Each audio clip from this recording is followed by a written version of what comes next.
Bem, pessoal, nessa aula nós vamos desenvolver todas as atividades necessárias para você ter, né, a elaboração de um projeto, a construção, né, de uma obra rural, ok? Então vamos explanar aqui todas as técnicas construtivas que vocês precisam para que esse projeto, né, ocorra de forma tranquila e econômica para você ou o seu patrão, né? Ó, que é importante, beleza? Então eu peguei todos os alfarrapos da professora Kelly e vou a partir dele fazer essa aula, tá entendendo? Então os méritos do conteúdo é dela. A minha relação com construção, pessoal, é mais construções maiores, né? Ó, mas não foge um pouco da questão de construções rurais, onde você tem uns carregamentos mais reduzidos, tá entendendo? A questão da rusticidade mais explorada, mas não vai tirar o mérito de você ter uma disciplina onde você tem uma abrangência de todos os aspectos construtivos de qualquer construção. Tá entendendo? É tanto que neste trabalho da professora Kelly, eu gostaria muito que fosse introduzido a questão de barragem, né, ó, de terra, que é uma coisa muito interessante e está sendo discutida muito com esses tempos, depois desses rompimentos de barragem. É interessante vocês terem uma noção, principalmente na questão de segurança.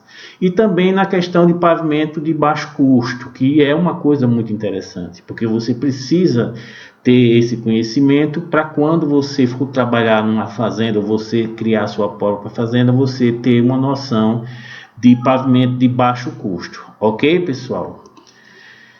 Então vamos lá. Para a gente começar a trabalhar com esses tópicos, a gente tem algumas noções básicas para vocês saberem o que danado é uma benfeitorias rurais, né? Ó, tem uma definição aqui que é dada por esse Deslandes, né? Ó, então, benfeitoria rural, todas aquelas situações onde são investidos recursos de capital para a sua instalação, né? São subdivididas e reprodutivas e não reprodutivas, né? Ó, elas são divididas em reprodutivas, que é aquele caso que você tem uma cultura, né? Ó, uma pastagem, um reflorestamento, né? E a não reprodutivas é aquela que você vai ter construções de apoio, né? Instalações, tanto na parte de energia elétrica, como a rede de água e esgoto, e aqui colocou usinas hidrelétricas, né? É um pouquinho complicado, mas pessoal, não se preocupe que essa parte de energia, principalmente a parte de eletrificação rural, a gente vai dar um foco bem interessante, né? Para vocês terem noções com relação, principalmente à distribuição destas construções na sua fazenda, no local onde você está trabalhando, né? E também as benfeitorias, né?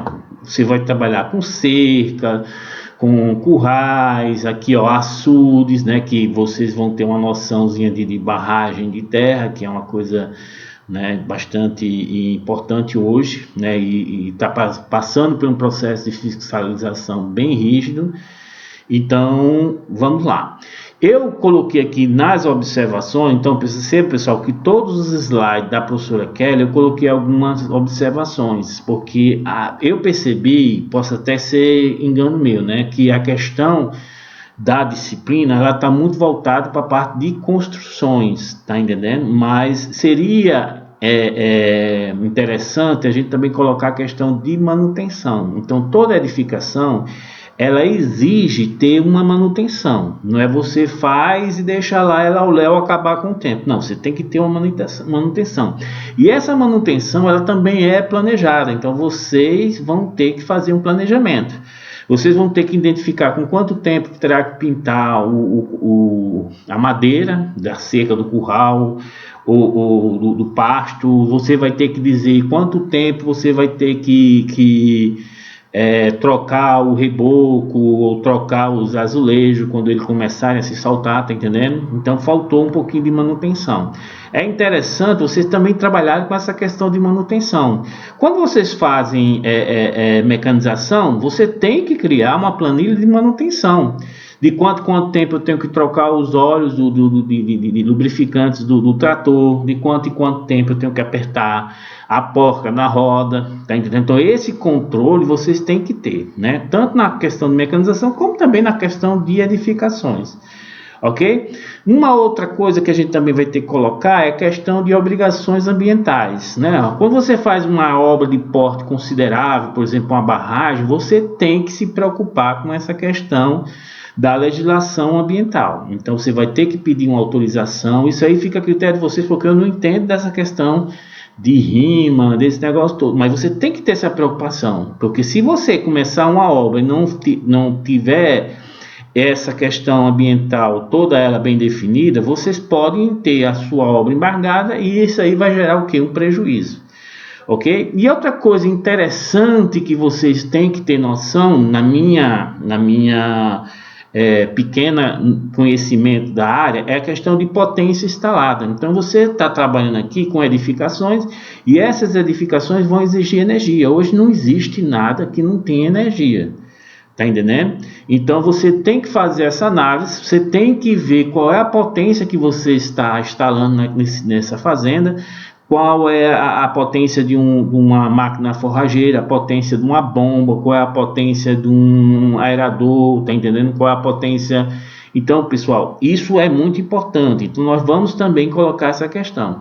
E como a gente vai trabalhar com áreas muito grandes, pessoal, vocês percebem que aqui nós temos uma deficiência de eletrificação rural muito grande. Então você, em muitos casos, você só recebe monofásico. Então vocês, se for uma fazenda de grande porte, vocês vão trabalhar muito com motores com a força eletromotriz, assim, uma potência muito alta, que exige uma ligação trifásica. E aí, como é que eu faço? Então a gente vai dar uma explanada com relação a isso aí. Vocês têm que saber, porque não adianta você fazer um projeto para um empreendimento onde nesse local não tem energia. Ah, professor, eu vou lá e boto um gerador. Beleza, então será que esse custo é viável? Então isso tudo a gente vai discutir. Beleza? É uma disciplina muito interessante porque não é da minha área, né? Eu sou da parte de engenharia civil, muito embora eu não seja engenheiro civil, sou engenheiro mecânico. Eu sou mais na área de mecanização, mas já tenho o quê? 28 anos trabalhando com obras, com análise de estrutura, que é a minha área. E eu tenho uma certa experiência com relação a tudo isso aqui. Não sou expert, né? Mas a gente tem como discutir essas questões, né? Então, os princípios fundamentais: obra perfeita, né? Menor tempo possível e menor custo. Então, quanto mais rápida for a obra, né? Obviamente você irá ter uma economia no custo dessa obra, né? Então não é tão somente isso, né? Você tem que ter um projeto muito bem elaborado, né? Com todas as especificações, com todos os desenhos perfeitos, com o orçamento, pessoal. Então é uma questão também que eu queria colocar para vocês, que a gente tem que ficar preocupado com relação ao orçamento, ou seja, eu vou construir um galpão para guardar um trator e os equipamentos. Quanto vai custar para mim? Então, a partir de conhecimentos que vocês vão adquirir, vocês vão conseguir fazer um orçamento de uma obra, né? E não chegar para uma construtora, vou fazer isso aqui, eles vão chutar um valor que possa ser até que você esteja pagando mais caro do que o devido. Então você vai chegar lá todo documentado: não, eu quero fazer essa obra, já fiz orçamento, ela vai custar tanto. Então você vai fazer por quanto? Tá entendendo? E não ficar perdido com relação a valor, né? Então tem as fases de construção, né? Então trabalhos preliminares, trabalho de execução, trabalho de acabamento, né? Tem outras coisas aqui também que eu vou inserir, depois a gente vai discutir, que é a questão também de urbanização. Ou seja, eu vou fazer um curral e esse curral vai ficar no meio do tempo sem... Então necessário você ter uma urbanização. Professor, o que é urbanização? É um caminho para levar ração, ou seja, você coloca um curral que está lá no meio do lavrado, que quando chove você não consegue chegar. Ou seja, eu tenho que fazer um pavimento, eu tenho que fazer uma calçada que melhore o meu acesso, tá entendendo? Eu tenho que arborizar para o gado ficar mais confortável, né, na sombra. Então tudo isso, pessoal, vocês têm que se preocupar. Então, pessoal, a gente vai discutir muita coisa com relação a essa questão. Beleza? Então vamos para a próxima. Vamos lá. Processos construtivos. Trabalhos preliminares. Não, são trabalhos iniciais antes da construção. Dentre eles, elaboração do programa, escolha do local, estudo do subsolo, o anteprojeto e projeto, organização da pasta de trabalho, terraplanagem e locação de obra. Então isso aqui é o preliminar.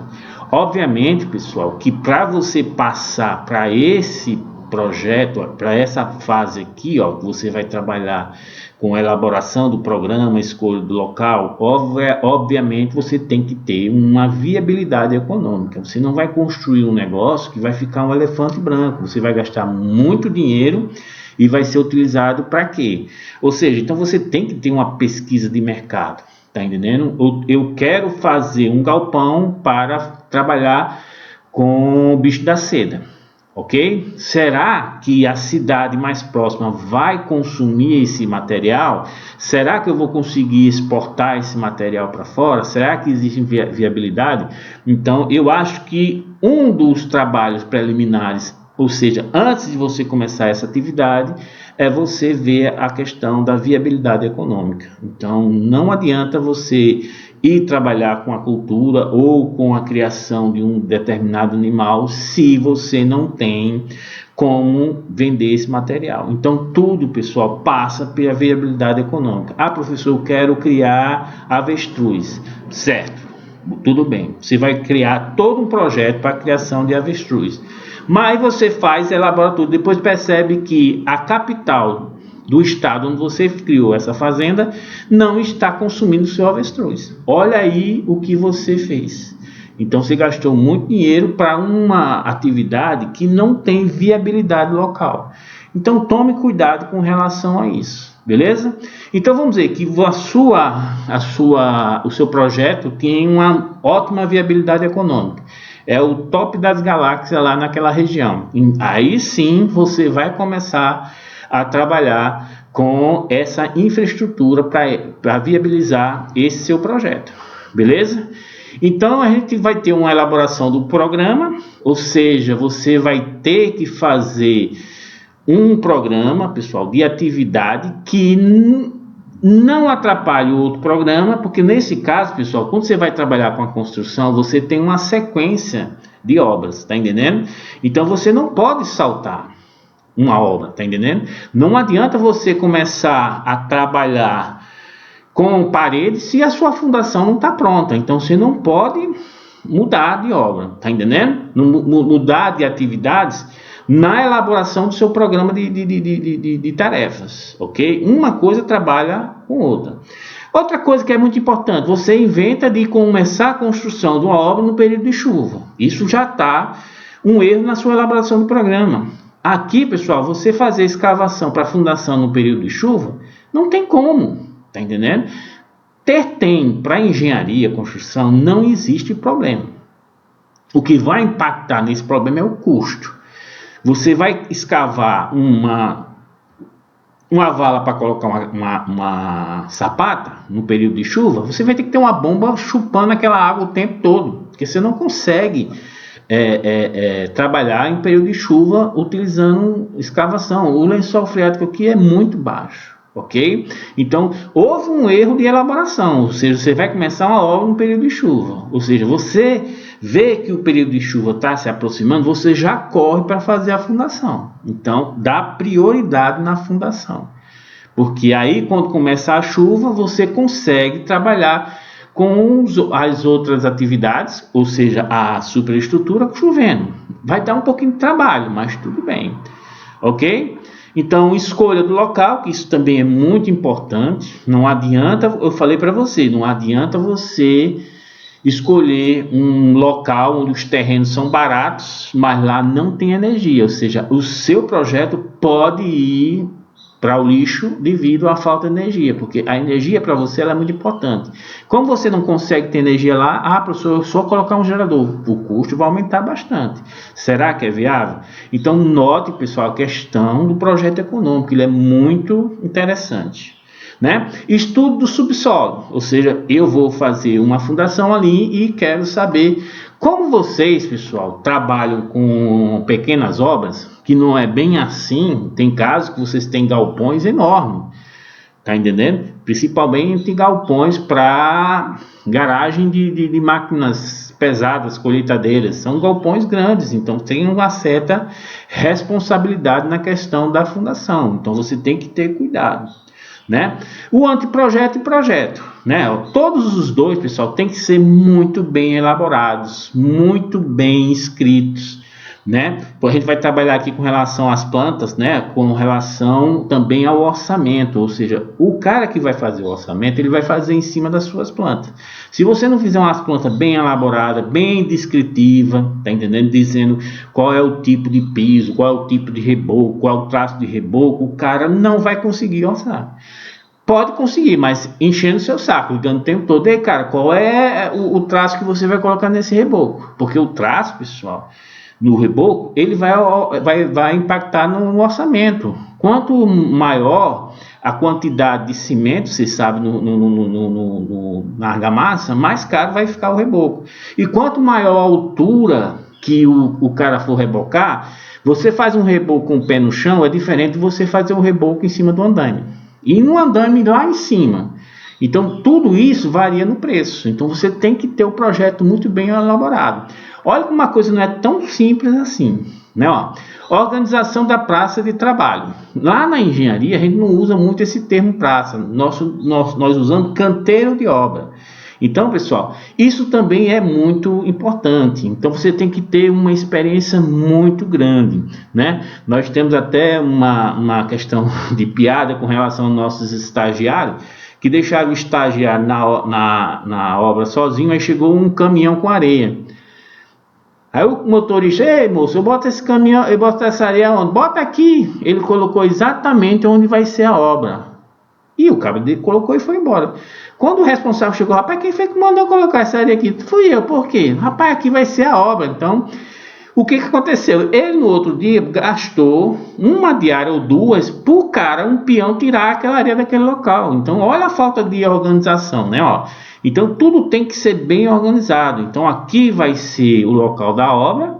Então, você vai alocar aquela obra, você vai estabelecer onde vai ficar os depósitos de brita, areia. Você vai ter que ter um local para abrigar o cimento, tá entendendo? E isso é muito importante. E aqui na cidade, pessoal, essa questão de organização é bastante fiscalizado, né? Então, se está tudo bem organizadozinho, chega uma fiscalização do Ministério do Trabalho e pode até embargar a sua obra. Por quê? Porque a máquina de serra madeira não está adequado com a norma. O andaime que você colocou não está adequado. E embarga a sua obra e você só vai conseguir voltar a trabalhar nela quando você sanar todas essas irregularidades que foi detectado. Tá entendendo? Uma outra coisa interessante quando você faz obra nas cidades grandes é que você obrigatoriamente tem que isolar. Então, principalmente se for uma obra dentro de uma instituição. Por exemplo, na universidade, quando você faz uma obra grande, pessoal, vocês têm que isolar essa obra. Professor, mas por que eu tenho que isolar? Porque tem gente passando. Então, você tem que vedar toda essa obra com tapume. E é um custo bem grande. Vocês vão perceber isso quando a gente for começar a trabalhar com orçamento. A gente vai trabalhar com o SINAP. O SINAP tem tudo já estabelecido. Qual é o preço de metro quadrado de vedação com tapume, de vedação com tábua, com vedação de telha. Tá entendendo? Vocês podem ver várias obras aí que a primeira coisa que o cara faz é vedar ela. Professor, porque é uma coisa feia? Não é não, porque para ele nem faria aquilo. Ele está gastando dinheiro Aí o que é que ele faz? Ele pode utilizar a telha que ele usou no tapume para a cobertura, né? Mas se tiver amassado, o cara não vai aceitar depois, né? Mesma coisa com o tapume. No final, os tapumes estão tudo com chuva, tá tudo caindo nos pedaços, não serve mais para nada. E é um custo muito alto, né? Tem a questão também de terraplanagem e locação de obra, né? Ó, isso aqui, pessoal, eu acrescentaria também a questão de limpeza, né? Ó, a terraplanagem vem posteriormente à limpeza. Então, você vai ter que limpar primeiro para vocês colocar a terraplanagem. O que é essa terraplanagem? Pessoal, a terraplanagem que ele colocou aqui é somente você tornar o terreno plano. A sua obra não admite desnível, então você vai ter que planar ele. Obviamente que se você trabalhar com terreno que em certas regiões ele é muito úmido, o lençol muito baixo, você vai ter muita problema com a questão de infiltração, ou seja, a água do solo ela vai nos elementos da estrutura, vai subindo e vai criar mofo, a argamassa vai cair, o reboco, né? Então isso é um problema. Então eu colocaria também na questão aqui do aterro. Então você faz a terraplanagem se precisar. Se você precisar aterrar porque você acha que o seu terreno é baixo e você vai criar frango e não pode ter, por exemplo, estou falando, mas eu não sei, né? O frango não suporta fungo nas paredes, porque se você colocar no nível do terreno e o terreno é um terreno com um lençol freático baixo, no período chuvoso vai criar fungo lá nas paredes. Então o que é que você faz? Professor, eu tenho que aterrar. Então você aterra, coloca um aterro, né? Esse aterro tem que ser um material especial, não é qualquer solo que você vai utilizar para aterro. Você tem que ter uma noção, você tem que ir para o laboratório, fazer uma análise, ver se aquele solo ele é bom para aterro, se aquele solo ele suporta compactação, até quanto por cento ele suporta. Isso vocês veem na disciplina de solo, né, em física dos solos, ok? Então essa terraplanagem você pode até utilizar junto com o aterro. Já que eu vou aterrar, eu boto o material, faço a compactação e depois eu faço a terraplanagem. Beleza, pessoal? Então, aqui está faltando a questão do aterro, né? E está faltando também a questão da compactação. Porque você só vai construir quando o solo estiver compactado. Beleza, pessoal? Ah, professor, mas essa compactação eu vou fazer manual. Beleza, você pode fazer manual e mecanizada. No Sinap tem os dois preços para as duas coisas. Ok? Ah, professor, então quer dizer que a manual é mais barato. Não é bem assim. A manual pode ser mais cara, mas os órgãos acham melhor, por quê? Porque dá emprego. Você pega uma máquina e um dia ela faz o aterro e faz a compactação e a terraplanagem. Já pessoas não, vamos levar uns 5 dias. Mas são 5 dias pessoas trabalhando. Ok, pessoal? E depois a alocação de obra. Isso aqui é o sucesso da sua obra. O sucesso da sua obra está aqui, pessoal. Seja ela casa, seja ela um galpão. Se você fizer uma alocação mal feita, ou seja, a sua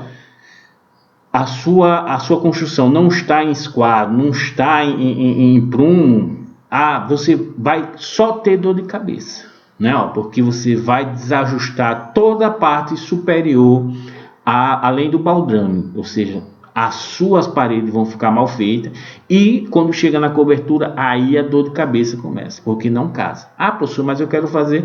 Não, você vai fazer do jeito como é para fazer. Não importa que seja lá na Brenha, não importa que seja aqui numa cidade, beleza? Então, pessoal, eu coloquei aqui como observações o seguinte: sua obra e a legislação vigente. Então, tome cuidado com relação a isso aqui. Beleza? Ou seja, se você faz uma obra aqui na cidade, você tem que seguir o Código de Postura de Boa Vista, né? E tá lá tudo bem bonitinho. Lá diz até como você tem que colocar o container na frente da sua casa. O container para a prefeitura é um carro, então ele tem que ocupar uma área de estacionamento. É como se fosse um carro. É tanto que ocorre a obrigação dos containers ter aquelas sinalizações de luz, tá entendendo? Porque ele é um carro. Ele vai ocupar o lugar do carro. Chega o cabo do toletão e bota o container em cima da calçada. E quem vai ser multado é você. Opa, não pode ficar aqui em cima da calçada, tem que utilizar o espaço do carro. Para você ter uma ideia, no Código de Postura estabelece até o local aonde os circos podem montar a sua lona, né? É um código, quem não leu, pessoal, que gosta de ler, então baixem, eu acho que na prefeitura tem, eu tenho ele aqui, eu posso até mandar para vocês, o Código de Postura do município. Então toda obra vocês são obrigados a seguir esse Código de Postura, beleza? Ok? Uma outra coisa que eu queria colocar para vocês é a questão também do impacto social, ok? Você tem que ficar preocupado o que aquela sua obra vai provocar, né, na questão social daquela região. Ah, professor, na minha terra tem um riacho que eu estou pretendendo fazer um açude. Não é assim, pessoal. Esse riacho ele passou por várias outras terras. Será que você fazendo um açude aqui, você não vai prejudicar tanto a montante como a jusante do rio? Tá entendendo? E isso você tem que ter noção, né? Não é chegar lá e começar a construir. Porque você pode ter dor de cabeça com relação a um processo de que você não teve a questão do impacto social. Ou seja, eu quando represei aqui, eu alaguei uma área produtiva do meu vizinho, agora eu não sei como é montante e jusante. O que está acima. Tá entendendo? Então ele tinha uma plantação, não sei o que, quando eu fiz a barragem, alagou todo e ele não está mais podendo plantar. Então você já causou um impacto tanto econômico como social.